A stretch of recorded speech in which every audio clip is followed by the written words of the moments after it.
Welcome to the Boothbay Region Land Trust annual meeting. And we always like to start our annual meeting with a speaker. So we're gonna have Paul join us here in a second. But before I do, I just wanted to make sure that we recognize Boothbay Region Land Trust's annual conservation partners. Knickerbocker Group supports us, and they've supported us for many, many years. Soul and Logan, Spruce Point Inn, Tyndall and Callahan Real Estate, and Water Street Kitchen and Bar. Those are all of our annual sponsors, so please let's give them all a round of applause.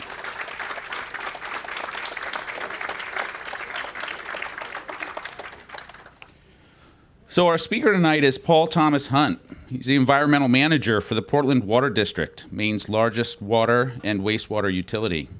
He manages the environmental service group, including security and emergency response, source protection, industrial pretreatment, wastewater, environmental education and outreach, and 2 accredited environmental laboratories. One of his many responsibilities is directing the Sebago Lake Watershed Protection Program through collaboration with the Sebago Clean Waters Coalition, in which Portland Water District was a founding member.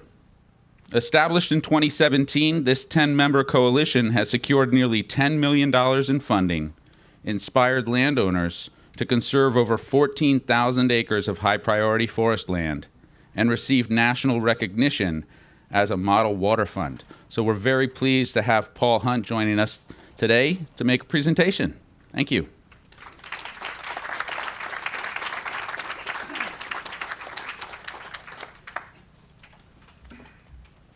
Thank you, Nick. I appreciate the invitation and the introduction. I'm Paul Hunt, and I love to pace when I'm talking. When we used, remember phones used to have a wire on them. Mine would get all tangled up because I pace, but I've been asked not to pace and to stay in one place. So I'm going to do the very best I can to do that.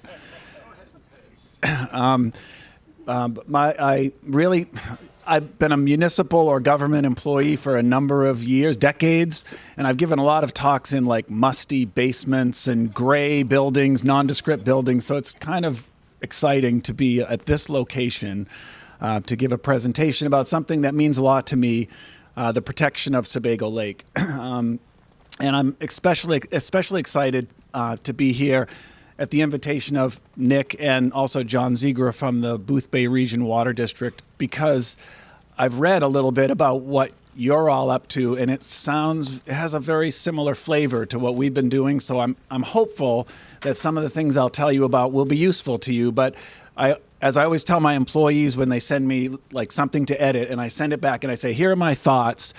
Take what you like, ignore the rest. And I guess I would say that to all of you, that what we're doing may apply in some cases to what you're trying to do, and it may not. But I just hope there's some things in here that are useful to you.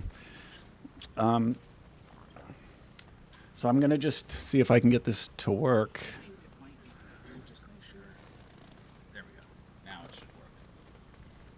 Okay. This is just an overview of how I've organized my talk. And by the way, Nick asked me if I could stay till the end, and I'm happy to do that. So if there are questions that I don't cover when I'm talking, I'll be here at the end, and I'm happy to answer any questions that you have. Here's the way my talk is organized, and I can't read that from this far away.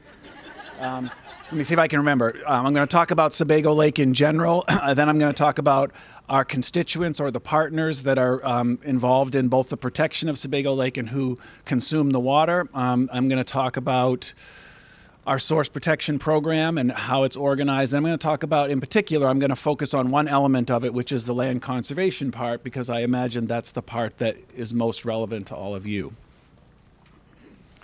So let me just tell you a little bit about Sebago Lake. Sebago Lake is the second largest lake in Maine, and it's the deepest lake in Maine. The bottom of the lake is 300 feet below sea level, and where at the top is 267 feet above sea level, so the bottom is actually below sea level. The lake's 300 feet deep, the bottom 60 feet are below sea level.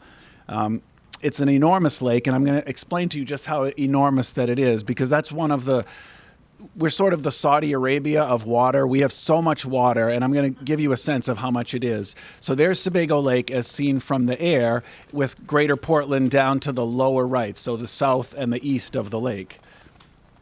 So it's about 15 or so miles. I imagine that says 15 miles. I can't read it from here, but it's about 15 miles west of Portland, where the lake is located.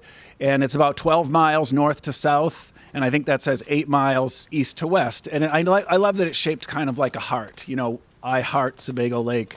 But it's been the water supply for Greater Portland since 1869. I told you how deep it is. It's over 300 feet deep. It averages 100 feet deep, and it's 30,000 acres in area. So if you just do that math, which we've done many times, there's about 1 trillion gallons of water in the lake. And I will tell you, I've been saying that for a number of years, and I used to think of it was almost like infinite.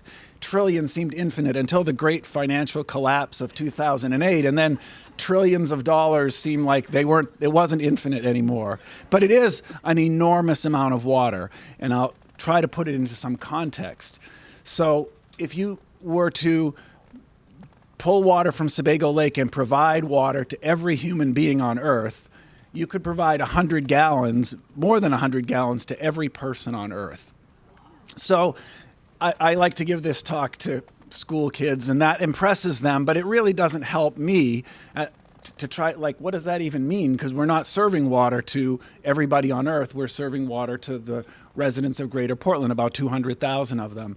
Well, it turns out that our customers use about 22 million gallons in a day.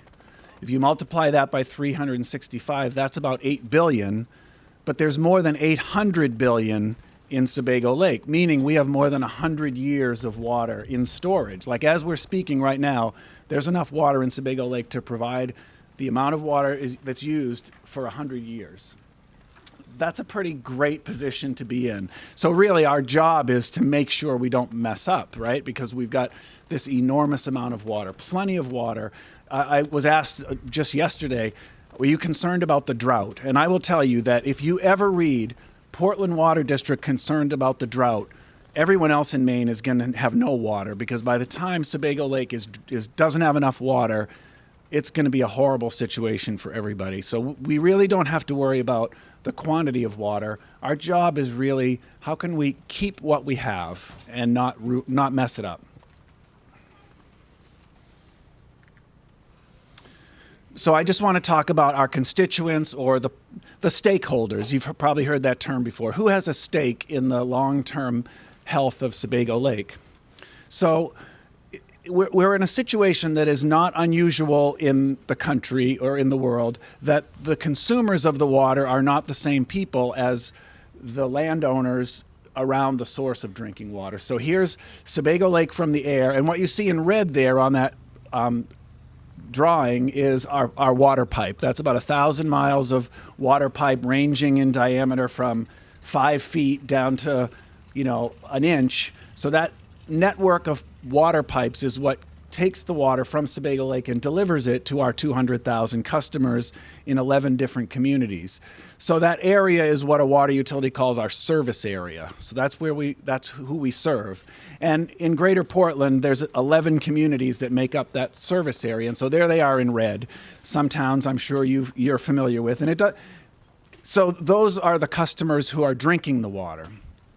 But they're not the same communities that are sort of responsible for the long-term health of the water. And that's because as you step out further, now you can see on the image there, you can still see Sebago Lake, you can see our service area in red, but now there's a yellow line on there. Who wants to tell me what you think that yellow line represents? That's the watershed of Sebago Lake. And the term watershed just means, the simplest way I could put it is all the land that drains to the lake. So any drop of water that lands anywhere inside that yellow line, eventually our customers are going to drink it. So that area is critically important to the long-term health of Sebago Lake.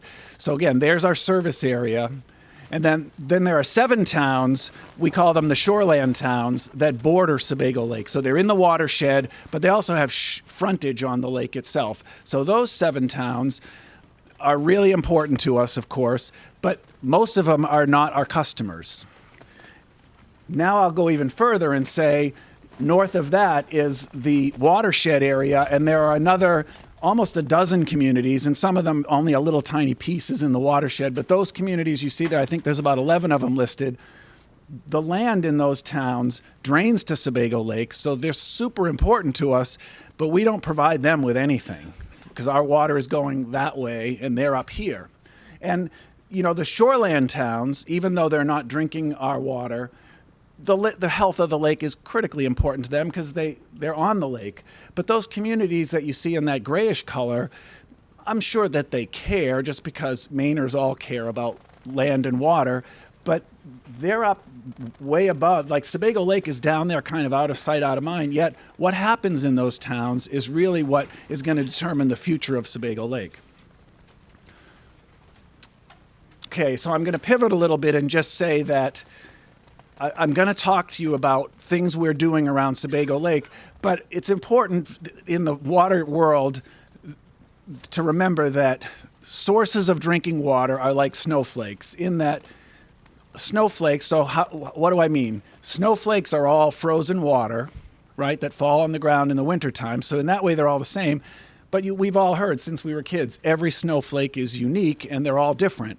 Similarly, drinking water supplies, although they're all accumulations of water that are used to provide drinking water to the public, they're all different. And so some of the things that are necessary or have found to be valuable to protect this one may or may not apply to that one. And so you kind of have to, it's like a buffet lunch. You have to see, like, here's all the things that water supplies do and choose the ones that apply to yours.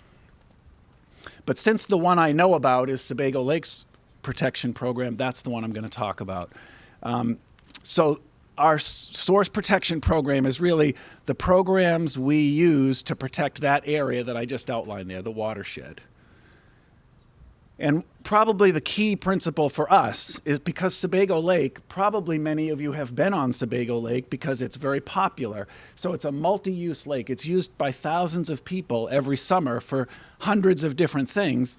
So when there's all that activity going on and it's all different, you can't really do like one thing to protect it. You have to have a whole toolbox of things. And that's what I'm going to talk about is the toolbox that we've come to apply to protecting Sebago Lake.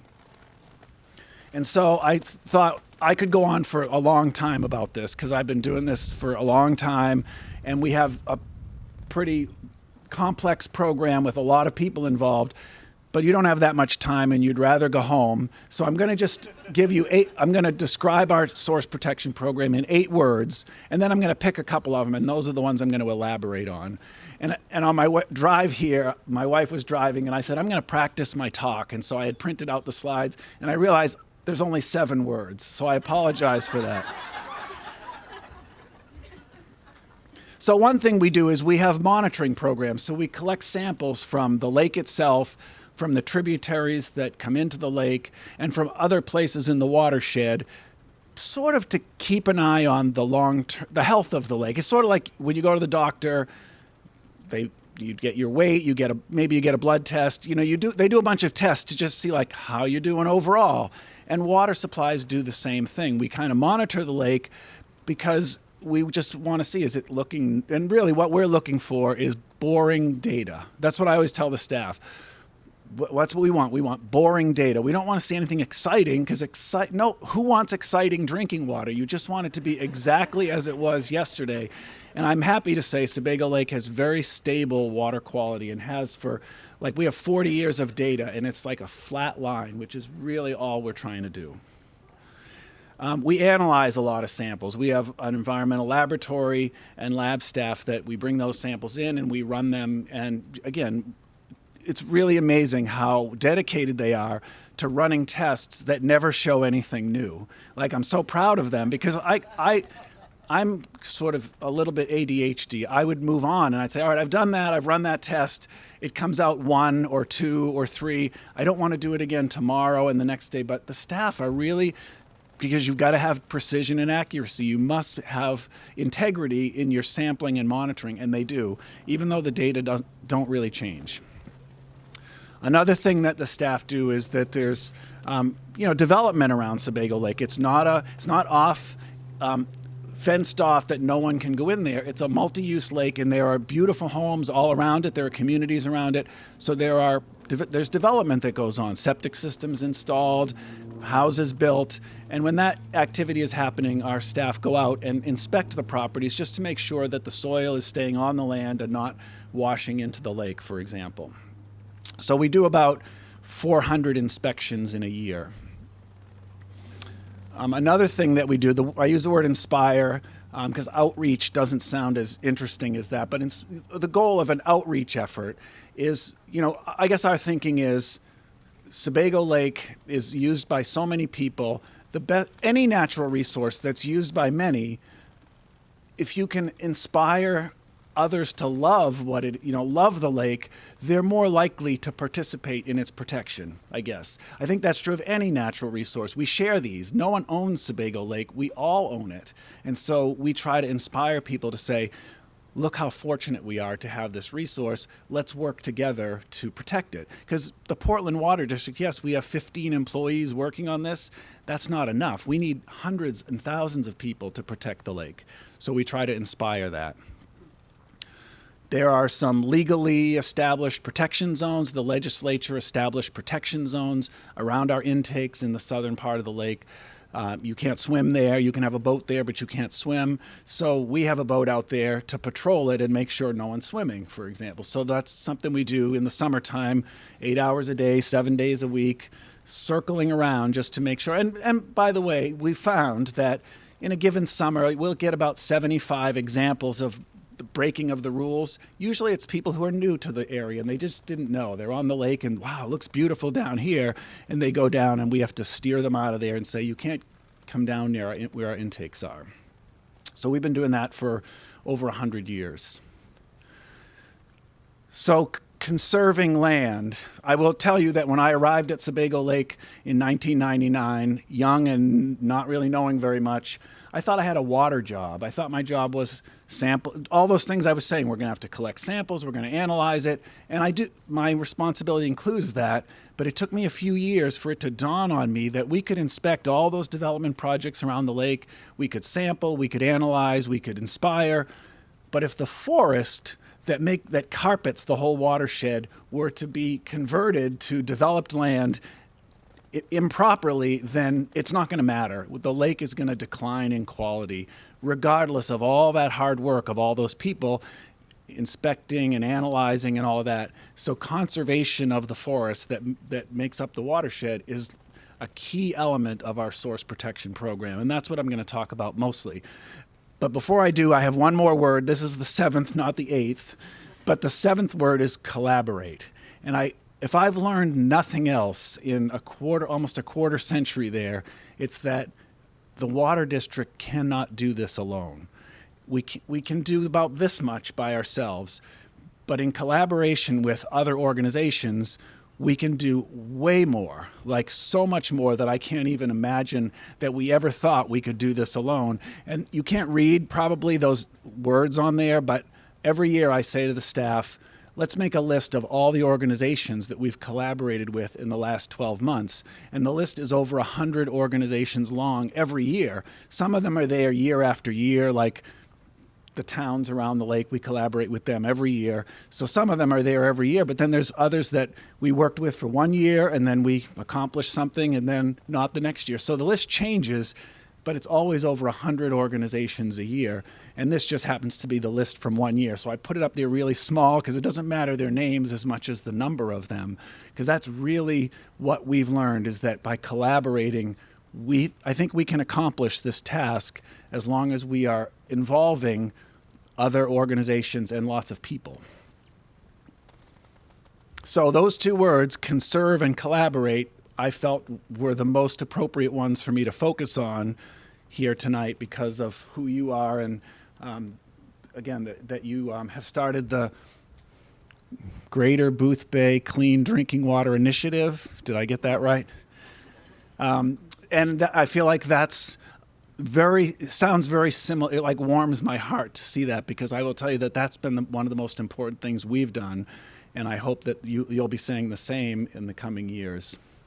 So now I'm just going to tell you the story of how our initiative, our similar initiative began. And here's a picture from October of 2000. I was much younger then. And what happened was the Loon Echo Land Trust that operate their service areas in the Sebago Lake watershed, I knew nothing about them. I was just doing my water job, right? And they came to my office and they said, hey, we're trying to conserve 50 acres of forest. It's in the Sebago Lake watershed. So we were thinking, and they were trying to raise money, right? Isn't that what land trusts do like all the time? And they said, we're trying to raise money to conserve this forest. And we just thought, well, you guys use the lake, so do you want to help us? Can you make a donation? So that day, and I will say I was like a deer caught in the car headlights. I said, it sounds good, but I don't have money. Where am I going to get the money? So in the end, we decided, put it in writing. I'll bring it to our board of trustees and we'll ask. And our board donated $10,000 toward that effort. And here I am, in the Bridgeton News, handing off the $10,000 check. And I would love to tell you that I had a lightning bolt moment where I said, this is the way we're going to protect Sebago Lake for the next 100 and 200 years. But I didn't. I thought, I did it. I helped this land trust raise the money to conserve 50 acres. 50 acres of forest. I was so proud of it, because I'd never even thought about it, but there it was. And they were very gracious and grateful, and they thanked us. So what do you think happened next? They came back again. Whoever said that. Right. Well, wouldn't you? Right. And so it was about 6 months later or a year later, they said, we have another project. So anyway, I won't go line by line through it. Well, maybe I will. So here's a timeline. This is a timeline of what's happened since that handing off the check in 2000. I'm not going to be able to read this. So here it is now. I think it says 2007. So in the next 7 years, they came back a number of times. And then there's other land trusts that operate. It's a big area, 450 square miles. So there's several of them. And the word got out, hey, they're willing to contribute. And so they came back. And I think, how many acres does it say there? 390?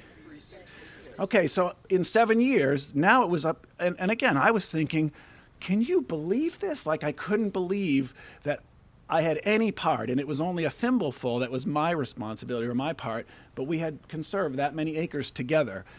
And around that time, my boss said to me, the general manager, Paul, we should have a policy about this. We shouldn't just, this ad hoc, they come in, we bring it to the board and write, we should have a policy. We should write a policy that says what we're doing, why we are contributing to these, what's our purpose.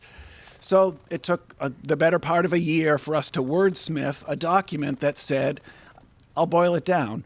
We support voluntary forest conservation in the watershed because it's good for water quality. I mean, it's longer than that. Believe me, it was like a torturous process of writing the paragraphs. And I have a brother who's a business person, and he doesn't work for government like I do. And he teases me about why I've spent my whole life in government. And he has 3 houses.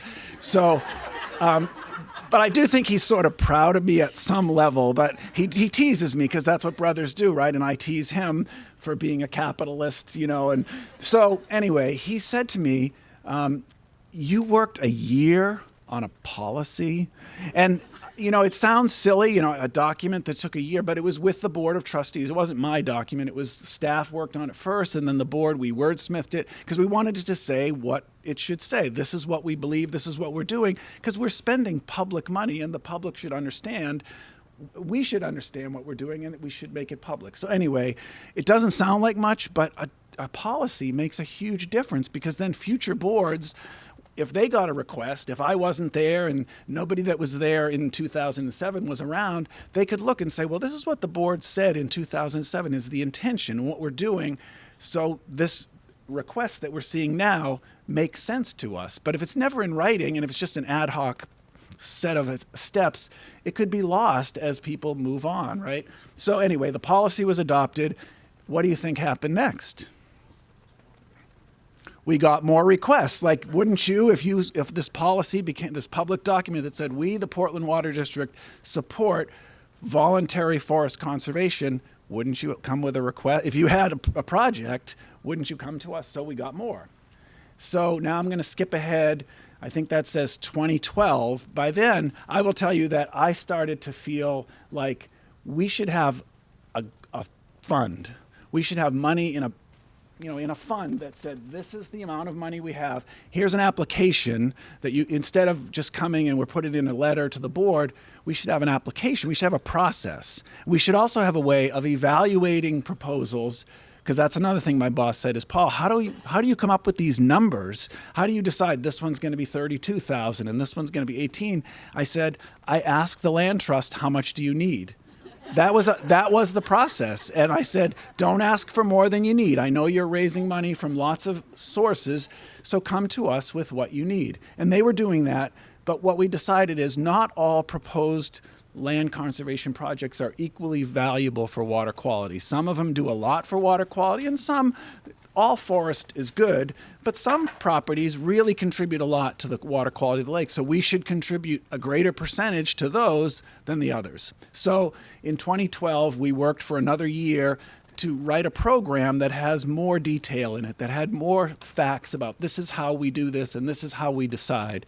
And so by then, what happened then is we had an application form, more applications came in. So by 2017, how many acres does it say now? I can't remember.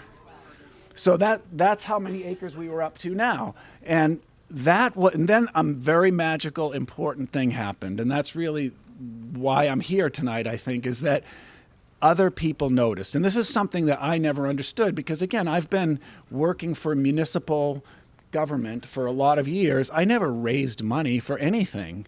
I worked and then I got a paycheck. But I was now kind of working with land trusts who, as you know, are in the fundraising business. And so people often told me money begets money. So if the water district starts to contribute to forest conservation, others will contribute in kind. And I didn't understand that. I just said, okay, all I can tell you is I'll go to the board and I'll ask.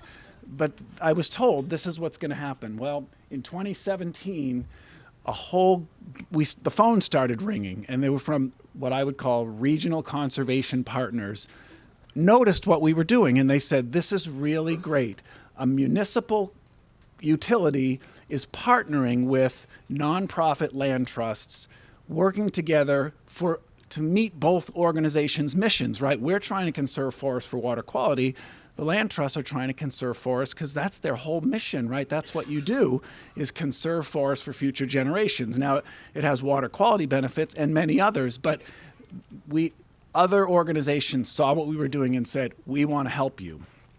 So all those other organizations now have come to be known. We've got our name, Sebago Clean Waters. We have a logo, and I'll explain to you where that came from. These are the organizations now, and some of them you'll recognize. And I think, I'm pleased and I'm proud of every one of them, and they all contribute in big and small ways. It's one of my favorite things about a partnership is that it's almost like on a baseball team, there's a shortstop, there's a first baseman, there's an outfielder, there's a catcher. You have to have lots of different talents. You can't all be slugging first baseman. You will not win the World Series.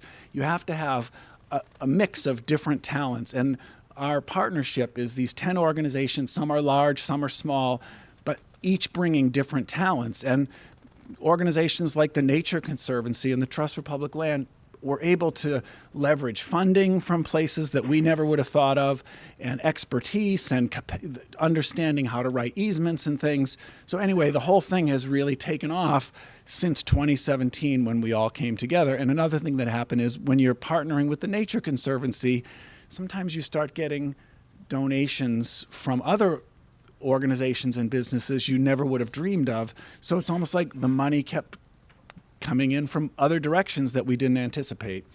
One of the reasons why those 10 organizations, only one of which is a water utility, we're like the weird unicorn in the whole mix. The others are mostly land conservation organizations. The reason why we're all at the table is that while we're there for drinking water protection, there's all these co-benefits. When you conserve a piece of forest, yes, that's good for water quality because the forest naturally cleans the water on its way toward the lake. But there's also wildlife habitat, there's fisheries, there's wood jobs and woods products, all of that. So lots of people want to see this succeed because lots of people are benefiting in different ways. Again, we're at the table for drinking water, but all these other things are happening. Would you rather raise $8 and conserve 8 properties for 8 different reasons, or put all the money into one and conserve one property that does all 8 things? I mean, it just makes so much more sense. So since that 2017, when all these, it was just amazing. Like the meetings got bigger. Suddenly they were just more, and all we did is said, bring another chair up. We'll just make the table bigger. A lot has happened since then. A lot more land has been conserved. I can't remember. What does that say? So by around 2020 or so, we were up to almost 6,000 acres of forest. And then once we all got together, is we said, we need more money because we need to pay staff, because up till that time, the staff time was donated time. In other words, I would go to the meetings. The Portland Water District was paying my salary so I could go to the meetings. So that no one was, the partnership wasn't paying me, the Portland Water District was. And everybody was sending staff, so they were all being paid by the home organization, which was great, and we were all sort of working together. But I have another job, and so does everyone else. And so you can only commit so much of your time toward this effort. So we said, we need money so we can hire dedicated staff who only work on Sebago Clean Water stuff. So we got a grant in 2000 and, what does it say? I'm sorry. And our grant was for $350,000. Well, that made a huge difference because now we could hire, we had 2 people, they were both part-time, but we could pay them out of that grant so that they could work on this all day long while I was overseeing the analyzing and the sampling and all the other things I had to do, as well as everyone else. And this has really made a huge difference, because then in 2020, one of the things they worked on was a grant application for what's an award grant program through the Natural Resources Conservation Service called the RCPP. I don't know if you've ever heard of that. Regional Conservation Partnership Program. And the reason why we suddenly got excited about that is that's a bill called the Farm Bill. You've probably heard of the Farm Bill. Well, when the Farm Bill was reauthorized in 2018, I think, the legislature told the Department of Agriculture, we want 10% of the money in the Farm Bill to go toward drinking water source protection. And forests are farms, according to the Farm Bill. So it didn't take us long to say, we're doing drinking water source protection, we're conserving forest, this is for us. So we applied, and we were the second largest award in the country. We got $8 million from the RCPP program. I will tell you, I'm getting choked up because I couldn't believe it. I mean, remember, I started out, and the $10,000 award, I felt like, can you believe it? The board authorized me to spend $10,000, $8 million, like I just couldn't even wrap my mind around it. And by the way, it's not just 8 million, it's 18, because you have to provide match. And so all those 10 organizations all agreed to commit 5 years of staff time and other types of support, because we have $10 million in match. So there's going to be $18 million worth of forest conservation done over a 5-year period. So we have a goal. That's one thing. You form a partnership, and I was just going on an ad hoc basis, like, what? You have another deal? Bring it to our board. There was no goal. It was just sort of, we'll just keep doing it as long as it keeps happening. But the partners wanted to establish a goal, which was, we're going to conserve 35,000 acres more of Sebago Lake forest over a 15-year period. And I will tell you that this maybe the thing I would say is, people have said, how did you get to this goal? I can tell you that at the beginning, if you'd said to me in 2000, 2003, 2007, why don't we aim to conserve 35,000 acres? I just would have laughed. I would have said, come on, we're working on 300, 400, 35,000. But as you accomplish things together, your horizon you start to see from a different perspective, and it starts to seem almost possible and feasible. So the partners said, this is what we want to aim for. We want to put our efforts together and try to conserve 35,000 acres. So we have staff. There's now 4 staff because now we have more money to work with. After that $350,000 award, now we have another $8 million to work with. We have 4 staff, and they work on things like fundraising, and you can read them all there. They're things I bet you're all very familiar with because this is what land trusts do. And they work on it all day long, where the rest of us contribute still, but not like the dedicated staff can. So this is my favorite slide in the presentation because I just want you to, this is the one that, like, again, this chokes me up. There's Sebago Lake in 2000 and the watershed. I've already showed you. That's the area from Bethel to Standish that makes up the watershed. And what you can see in there is 2 things. There's down around the very southern end of the lake, you can see green. Can you see the properties that are in green? So that's 2,500 acres of forest that the Portland Water District purchased over 100 years. So that was our forest conservation effort from 1908 until 2000. We conserved that little sort of green collar, and that's where our intakes are. It's the most important land because it's so close to the intakes. So we own that in fee. What you can also see on there is land in gray. And the land in gray is conserved land that the Portland Water District was not involved in protecting. So there's Sebago Lake State Park, there's some White Mountain National Forest up near the top, and then you can see a bunch of speckled properties all through the watershed. Those are owned by land trusts either in fee or easement. So that's all land that in 2000, when we started this, we could be pretty confident is never going to be developed. So that was the protected land, and it represents about 10% of the watershed. So I'm going to go back and forth between that slide and the next one several times because it's just, I think it's sort of stunning. So that's where we are now.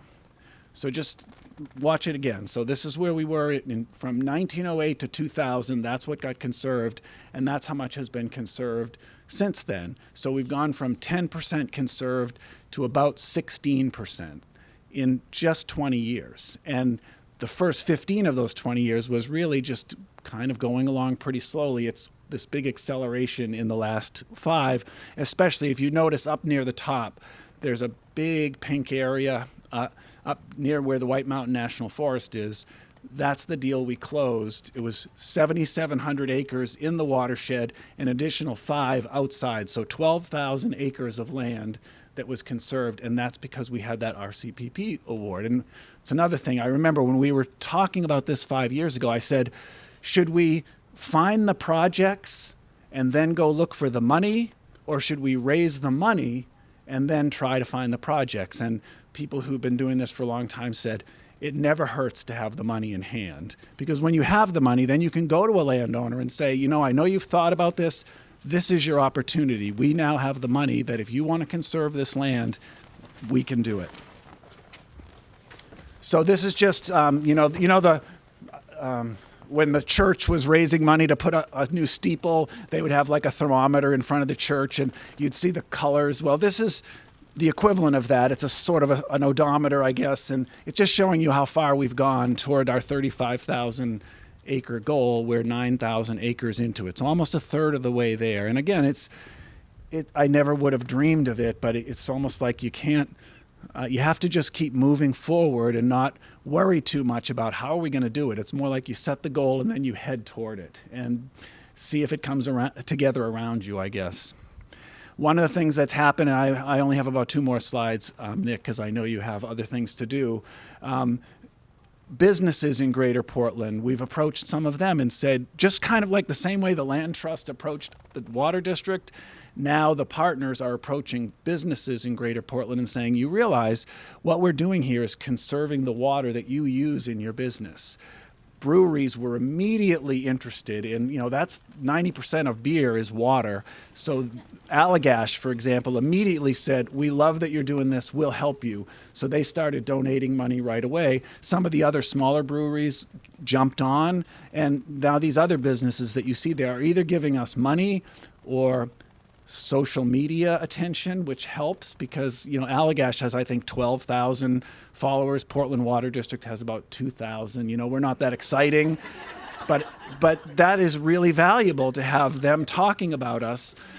So all of these organizations are, and some of them are giving pro bono services, like the VIA agency is a public relations firm. They learned about us and said, how about if we help you develop marketing materials? And they did that for free. So that is my last slide. I'm happy to answer questions. Nick, I'm not sure what your time is. I can wait until you're done, or I can answer questions now. Well, why don't we just take a few questions right now? If people have questions, we'll take a few, and then if we have to cut the questions off, Paul's gracious enough to stick around till the end of the program, and you might be able to catch up with him before he takes off for the evening. So if you've got any questions now, we probably could take a few. How many acres is the watershed? 235,000. And by the way, the reason why that number, it's a stunning number, it's a huge area, and that's, I often say to the board, so the board's policy says we'll contribute up to 25% of the cost of a deal, okay? So if the deal's gonna cost $500,000, we'll give up to 125,000, and the percentage is based on water quality values. I told you there's a formula. And it's a lot of money. Like I go to the board and I say, this one we're requesting $180,000. But I always say to them, remember, the land trusts are going to raise 3 times, 4 times, 5 times that much. So we're getting a great deal as a water district because that land is going to protect our water in perpetuity, and we only have to pay 20%, 22%, depending on the formula. And the land trusts and the other regional conservation partners, they do the work to raise the rest.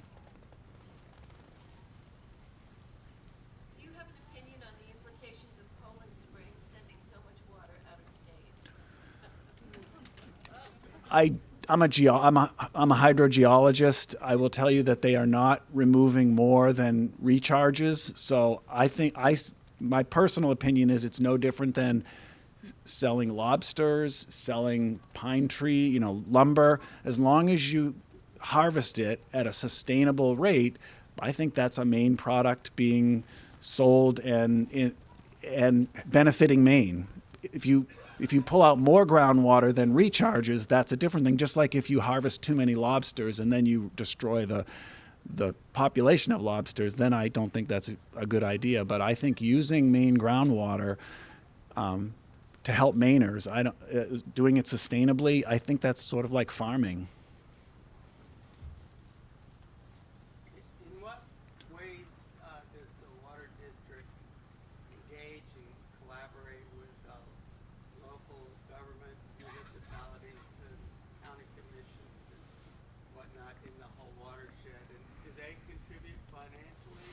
It's a great. Who has ultimate enforcement authority over water protection? Okay, there's 2 questions there. The first is that we have a long-standing. We cultivate those relationships.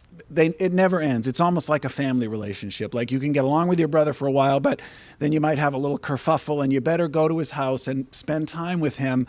And I would say they probably would say the same thing, that the water district, we've been working together with them for decades, and we have good periods and periods maybe where we disagree, but we believe that we can only succeed in collaboration with the towns around the lake and in the watershed. So, and I can tell you that when I first went to the board and said, here's what I think the policy should say about why we conserve forests and all of that, they said, share it with the towns first before we're going to vote on it. And so I had this homework assignment to sort of drive around and talk to town managers and select boards.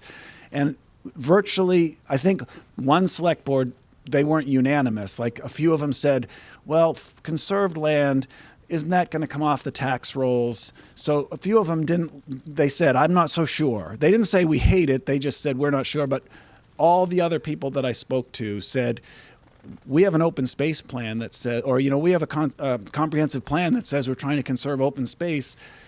As long as you're working with willing landowners, which is our board's, bottom line, they would never work with unless the landowner wants to do it. Then the town said, we support that. That's what we're trying to do too. So far, there's collaboration and cooperation.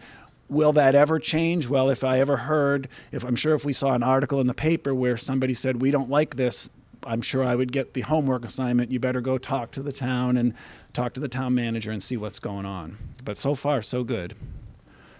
I think your other one was about who has ultimate responsibility. I think you'll learn this from John as well, that water utilities are in this very awkward position that we have responsibility to make sure that our drinking water is safe with very little authority granted to us. We have the water district, the only way when I said we inspect development projects around the lake, we do that because we've gone to the towns and said, we'll do these inspections. If we see any problems, we'll bring them to you because only the town has any authority to do anything about it. So again, we cultivate those relationships. And if they said no, then we would back off because they have the authority. But they appreciate the help is what we've worked on it, and we've shown them we're not going to get in your way. We're just going to go out, inspect the properties. If we see problems, we'll bring them to you. And that's really important to them because they're the ones that hold the authority. Similar with DEP, there's some laws that DEP administers. We've contacted DEP, we've met with them, we've said, we'll keep our eyes on things, and if we see a problem, we'll call you, and they come down. And so that's really, we provide a resource to them, but we have very little authority. In fact, the people around the lake think we have more authority than we do, and we don't really correct them and say we almost have none, but the truth is we don't, and I think that's true for any water district. Have you developed a mechanism for compensating or otherwise alleviating tax loss to the municipalities? So some of some of the land trusts, I think 2 of the 3 that we work, the service areas of 3 land trusts make up most of the watershed. 2 of them pay taxes anyway. They choose to just because they have found that they think it's in their best interest to keep paying taxes even though they're not legally obligated to. The 3rd one doesn't do that. We have learned that the land trusts have been operating in these communities for 30 plus years. We're the outsiders, we're the flatlanders. We're in Portland providing some funding. We leave that element of the relationship between the land trust. I mean, the land trust board members and members are residents of those communities, so they know the lay of the land on the ground. We really don't. So we rely on them to say, if your town supports you, then we can support you with funding. If they don't, then we don't want to. So I'm not up there trying to address that situation, but the land trusts are. And so far, like I say, we have not had any pushback from any of the towns about this. Remember that we're working on trying to bring the watershed from what was 10% conserved to 25% conserved. That means 75% of the land will still be unconserved and available for development and tax revenue. So I think most Mainers, I mean, either you were born here and you never left because of the forest and the lakes, or you moved here because of the forest and the lakes. So I've just not found many people that I've ever talked to that think conserving Maine forests for water quality is a bad idea. It could be that's out there, and I've heard some things like on the state, in the newspaper about some pushback about that, but I haven't seen it in the Sebago Lake watershed. I haven't seen any of the towns saying, we think these land trusts should stop conserving so much land, because it's still a very small percentage of the forest that's there. One more question? Earlier this summer, I was told by someone that we're going to run out of water here. So as I sat here listening to the many successes you've had and the work that you're doing, I feel very reassured, and I want to thank you. Thanks for that. That's a perfect segue, so thank you.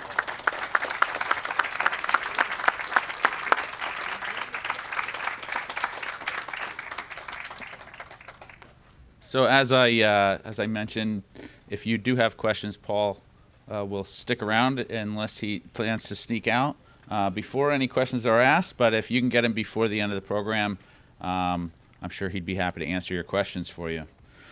So now, just for another short presentation, we're going to invite Leslie Muir-Volpe up here. As a resident of Boothbay Harbor and amongst other ventures, she's a member of the Boothbay Region Clean Drinking Water Initiative. Leslie is the citizen representative on behalf of the town of Boothbay Harbor, and she's here to tell you a little bit more about the work that's being done in our own community to help conserve our public drinking water supply. As Nick said, I'm a resident of Boothbay Harbor, and I represent Boothbay Harbor for the Clean Drinking Water Initiative here in Boothbay Harbor. I live on West Harbor Pond. I was the president of its pond association and a founding member for about 10 years. I also am the volunteer lake monitor and have been for over 10 years now. So you've heard, recently a group has formed and collaborated to start a project to protect our public drinking water in the Boothbay region, very similar to the one that the Portland Water District has been working on that Mr. Hunt told you about. Here on the Boothbay Peninsula, our only sources of public drinking water are two lakes, Adams Pond and Knickerbocker Lake. Both of these lakes are small, shallow, and have been classified by the state of Maine as threatened due to development and its associated pollution. The watersheds for these lakes are not nearly as large as the watershed for Sebago Lake near Portland, but they do encompass 1,736 acres, which is just under 3 square miles. And it's worth noting that our public water supply service area encompasses nearly 100 square miles. Recognizing, as Mr. Hunt explained, that conserving the watersheds of these lakes is the best way to protect the quality of their water, 6 nonprofit organizations and 3 towns have formed this new initiative to work with landowners to conserve the land within the watersheds in its natural state, which allows the forest to act as a filter for the water flowing into the lakes. Hopefully this will work. The Boothbay Clean Drinking Water Initiative includes Bigelow Laboratory for Ocean Sciences, the Boothbay Region Land Trust, Boothbay Region Water District, Boothbay Region YMCA, Coastal Maine Botanical Gardens, Knickerbocker Lake Association, and the towns of Boothbay, Boothbay Harbor, and Southport. Our mission is to forever safeguard the Boothbay Region public drinking water supply through land conservation, education, stewardship, and community collaboration. Our vision is a future with a safe and clean public drinking water supply that ensures community health and economic vitality. Essential lands within the Adams Pond and Knickerbocker Lake watersheds are protected through community collaboration. A number of factors contributed to our decision to start this initiative. The Boothbay region's economic vitality and community health relies on the health of its water supply. Adams Pond and Knickerbocker Lake are Boothbay region's only sources of public drinking water. Our public water supply lakes are classified as threatened with poorer than average water quality. Further declines in water quality will increase the risk of algae blooms, which will adversely affect property values, water treatment costs, tourism, and the local economy. And finally, water quality is directly tied to development in the watersheds. The best and least expensive way to protect drinking water is through the conservation of watershed land. Water is the community lifeline. 200 million gallons flow out to 3,900 service connections every year. All major businesses and institutions rely on the public drinking water source. And as you can see from this slide, even Oak Point Farm obtains its drinking water in the summer from the public supply. As you heard from Mr. Hunt, the biggest threat to our lakes is non-point source pollution associated with human development. Soil erosion is the greatest polluter of our nation's waterways, and it's no different for our public water supply lakes. Rain and storm water flowing over the watersheds carries with it all the pollutants that it encounters, eroding bare soils, fertilizers and pesticides, even faulty septic systems, right down to the lakes themselves. And we know where watershed land is in its natural state, trees and other native vegetation act as natural filters, slowing down and capturing the storm water and the pollutants it carries. Most of the pollution that reaches Adams Pond and Knickerbocker Lake comes from the developed areas in their watersheds. Studies indicate that while just 7% of Knickerbocker Lake watershed is developed, that developed land produces 57% of the phosphorus pollutants that go into the lake. Statistics make clear that our lakes and their watersheds are completely inseparable. They act together as one integrated water system. Our community has the good fortune of still being able to conserve the undeveloped portion of the lake's watersheds and protect its water quality. When it comes to water quality protection, the best thing for any water body is to have its natural native vegetation around it to act as a filter. Forests capture stormwater, filtering out contaminants and recharging the aquifer. Models indicate that if we conserve about 75% of the land in the watersheds in its natural state, there will be enough of a natural filter to maintain the quality of our drinking water far into the future. This will save the community millions of dollars in treatment costs, protect property values, and most importantly, protect human health. Over the last few years, interest in Maine generally and in the Boothbay region specifically has skyrocketed.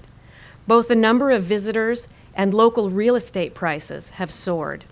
Out-of-state developers are even sending landowners on our peninsula unsolicited offers to buy their property. Continued development of land within the watersheds will result in more pollution of our drinking water, while actually increasing the need for more drinking water. Without an adequate supply of drinking water, economic development in the Boothbay region will be severely constrained.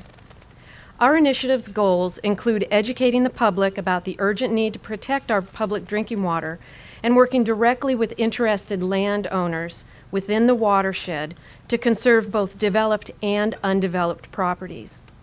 If you'd like to learn more about our initiative and its goals, or the preservation and conservation of our lake's watersheds, please talk to one of our members here tonight, Nick, Sue Mello, or Hal Moorfield. Or you can reach out to the Land Trust after the meeting and they'll put you in touch with one of us. Thanks very much.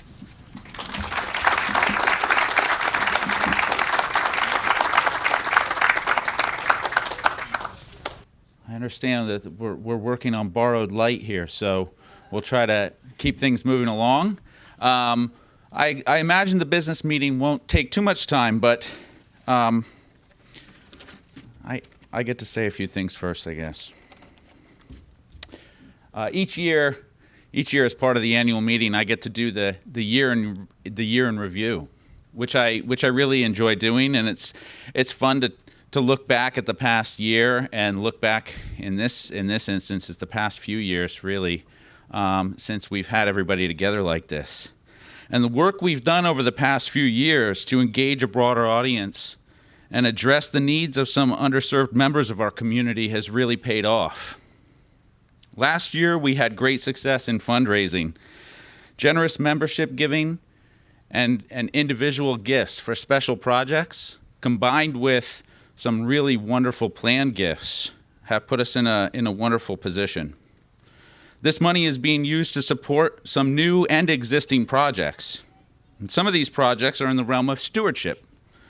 So in addition to the maintenance of our entire trail system, we've also recently completed some significant improvements at Penny Lake Preserve and Lobster Cove Meadow Preserve. If you haven't been over there, check out the new trail improvements at both those places.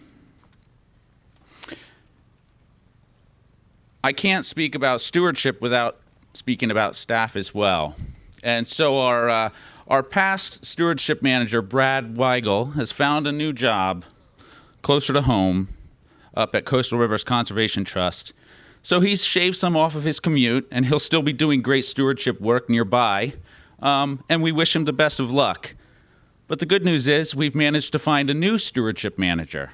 His name is Daniel Hill. He's very sad to not be here today. Well, he's probably not that sad because he's in Scotland, but he's excited and anxious to start work as soon as he returns from Scotland on October 4th.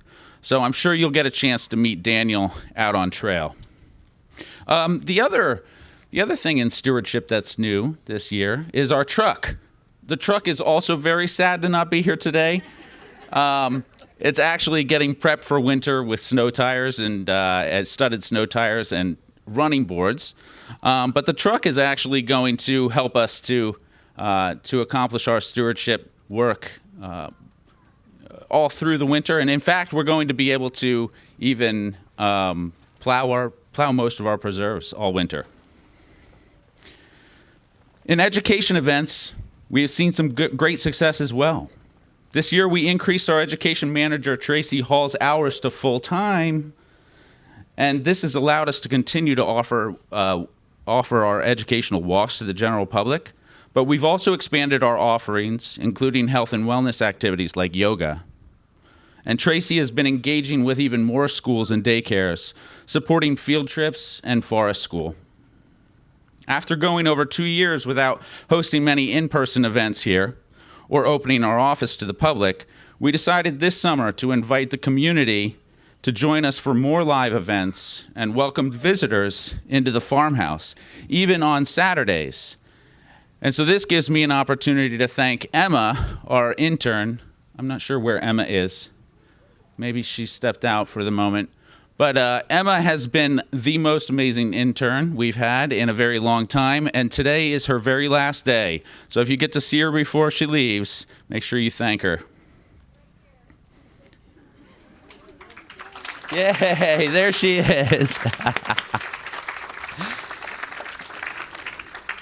We tried to get her to stick around longer, but she's moving on. And I can't talk about the farmhouse without once again recognizing the amazing commitment and support from past President Jack Fulmer, who has for the last 5 years been serving as BRLT's all-volunteer Oak Point Farm Supreme Commander of Facilities. Jack continues to spearhead and completely amazing projects like the full renovation of the bathroom, the classroom bathroom, and numerous flooring projects. And he's not here right now, but when you do see Jack, please make sure you thank him for all the work he's done here. So following the completion of the latest renovations to the farmhouse and the deck, we're able to put some finishing touches on that space. In one room, Tracy set up a little nature center display with taxidermied songbirds, posters, a touch table with some bones and pelts, and some activities for children. And the new room at the east end of the building was finished as a gallery space. I'd like to thank Brad Betts for being the first artist to display in this space. And in fact, we've already sold one of his paintings, of which we benefit. The amount of day visitors who have come into the office to view the art and explore the nature exhibits is amazing. But we've also been able to use this space for some wonderful events for ourselves and with our nonprofit partners. The deck and farmhouse have proven themselves to be ideal for hosting small volunteer and donor thank you events and meetings. You know, when we acquired Oak Point Farm, the board and staff saw an opportunity for a true community resource. The property seemed to lend itself well to this vision, but it required a pretty significant investment by our organization. There was some risk associated with moving these projects forward. I'm sorry, I lost my spot. There's some risk associated with moving these projects forward, but with great vision, it was required. I'm sorry.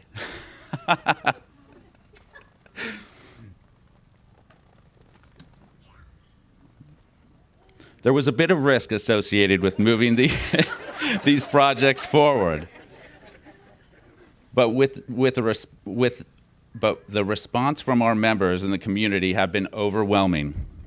Last year, we finished the Universal Access Trail system here.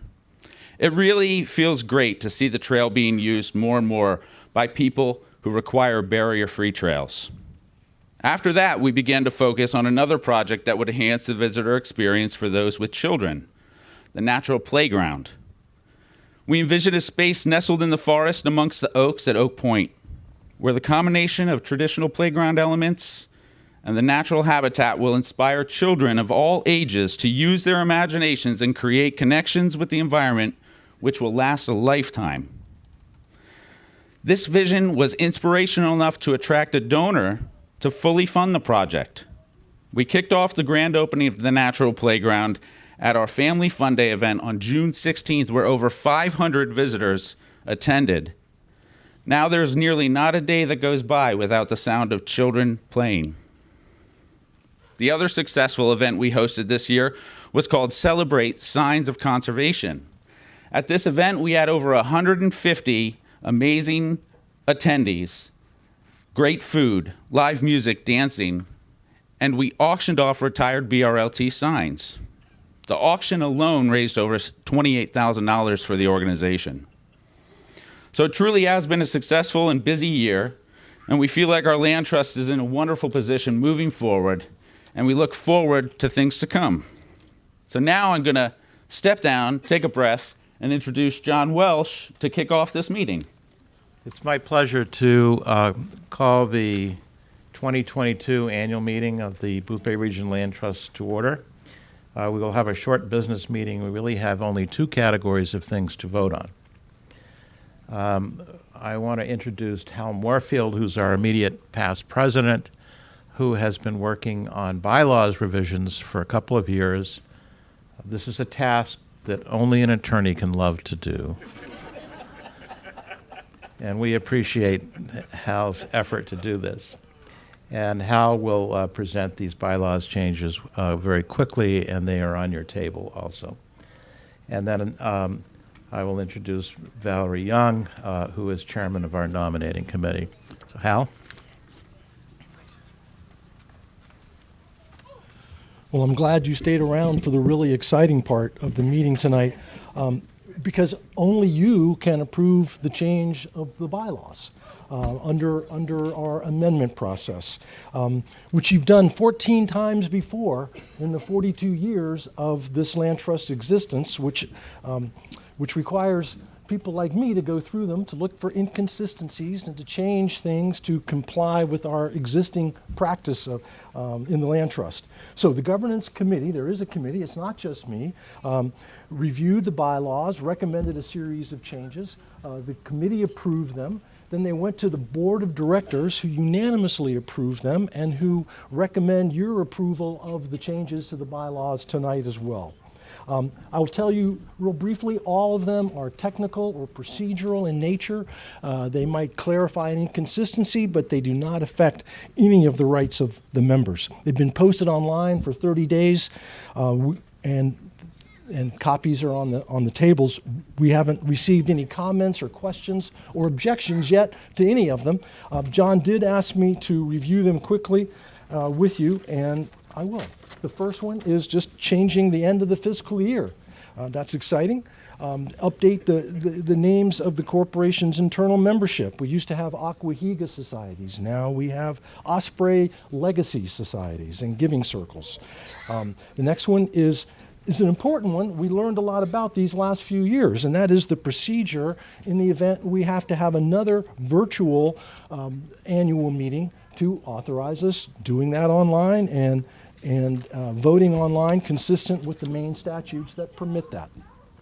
The next one is to reconcile inconsistencies about who appoints the officers of the corporation. And that inconsistency is resolved in favor of you electing the officers of the corporation, which you will do in a few minutes. We suggest eliminating the annual meeting of the board. The board may not have met very often in those early days, but we have more than enough meetings these days. Next one, also procedural, electronic notice of special meetings of the board to allow a process for that, similar to notice of regular meetings. The next one is to eliminate the treasurer's bond. No treasurer has posted a bond that I know of in the last 15 years. So, but all kidding aside, we really do have a lot of safeguards in place, annual CPA reviews and audits, things like that. So we eliminate the bond for the treasurer is what we suggest. Another conflict was who elects committee chairs and committee members. That is resolved in favor of our actual practice, which is the president selects the committee chairs in consultation with the executive committee, and then the committee chair appoints the committee members in consultation with the president. And that's what we've been doing. There's a new procedural policy for board action without a meeting, consistent with the main statutes. This will be very hard to ever actually do because you have to get 100% of the board members to sign their consent in writing, which will be very hard to get. And then the last one is to change the Board of Advisor provision to enlarge the pool of potential candidates, make their terms more flexible, and reduce the duties that they have to perform, all designed to encourage greater participation in our Board of Advisors. Thank you for listening.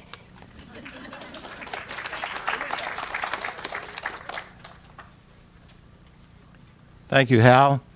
I would entertain a motion to approve the bylaws changes as presented. A second? Second. All those in favor, please indicate by saying aye. Aye. Any opposed? Motion carries unanimously. Now I'd like to introduce Valerie. Valerie Young is chairman of our nominating committee. Great, thank you. Good evening. The nominating committee just wants to start by thanking all of the wonderful efforts that we've heard about tonight from the staff, our intern, the volunteers, board members, and all of you, the members. It's made it such a strong year for the Land Trust, and in maintaining a positive reputation in our community, the job of the nominating committee has been easy and pleasant even. So the populating of the board is an endeavor that requires strategic thinking, long-term vision, and consideration for the organization's continued success beyond each of our term limits. And this good governance of our board allows for an organized and thoughtful procedure to take place on an annual basis. We work in collaboration with the executive director and report to the executive committee and the board of trustees prior to proceeding with outreach to any candidates, and that's our regular practice. And we're pleased to report there's a strong pipeline of candidates under consideration. Next year's nominating committee will be in a good place to continue to consider the needs of the organization with a variety of well-qualified, skilled, and interesting individuals. This year's board slate includes 3 new board members. More information is on your tables. I encourage you to read about Erica Huber, Tom Abello, and Adam Harkins. All 3 are up for nomination to join us on our board of directors. And John will also have some votes for some renewing terms for Cindy Casey and for our executive committee as well. So thank you very much.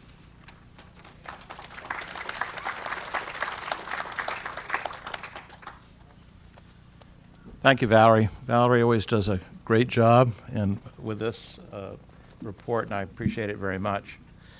So we have 3 votes. The first vote is to elect Adam, Erica, and Tom to the board for 3-year terms, or initial 3-year terms. I'd entertain a motion for approval. A second? All those in favor indicate by saying aye. Aye. Any opposed? Motion carries. Second, the following directors are recommended for term extensions. This is a second 3-year term for Cindy Casey and 1 additional term for me as president. I'd entertain a motion for approval. Second. All those in favor? Aye. Any opposed? Motion carries unanimously. Thank you. And the following slate of officers for the following year, this is for a 1-year term. Myself as president, Rob Wheeler as vice president, Valerie Young as treasurer, and Kathleen Kennedy as secretary. I would entertain a motion for approval of the slate of officers. Motion. Second. Motion. Those in favor? Any opposed? Motion carries unanimously. Thank you very much. That concludes the business part of the meeting. I do want to recognize Lauren Stockwell, who's retiring this year as a board member. Lauren has actually completed 2 6-year terms on the board, originally coming on in 2004 and did 6 years, and then has just completed a second 6-year term. And Lauren has brought tremendous experience as an environmental consultant to the board, and we really appreciate it. I will tell you that even though she's going off the board, having served for 12 years, she's not going to get very far out of our sight, because she's been a great resource for our committees, and we continue to very much appreciate that. As you may have guessed, based on this evening's program, one of our major goals as we look to the future is a renewal of our conservation of critical land parcels in the region, as well as stewardship of our existing properties. Now that we are firmly settled in at the Oak Point Farm, we are growing the stewardship efforts through the procurement of much-needed equipment. Nick mentioned the truck, and we have other equipment that we are looking at to help with that effort. And we're developing detailed management plans for all of our properties for stewardship. Pay attention to this one. We are very excited to announce that we have a new lands project. And this will very much enhance the Boothbay Regional Land Trust's public access, walkability, conservation. This is on an existing wildlife corridor, and we are unable to announce specifically where it is today, but we will be announcing it in the spring. And please stay tuned. I think you're going to find this a very, very exciting development for the Land Trust. And we continue to strengthen our conservation efforts through the partnership with the Boothbay Region Clean Drinking Water Initiative, and will increase our communications and support to local landowners. All of this is only possible because of you, because of your time, your generosity, your financial support, your volunteering with the Land Trust. And I just want to personally thank all of you for making the Land Trust what it is today. And it's a very exciting time here for this Land Trust, and our deepest thanks to you for making that possible. That concludes the meeting. While you still have daylight and some warmth, thank you all for coming, and I hope you have a safe trip home. Thank you very much.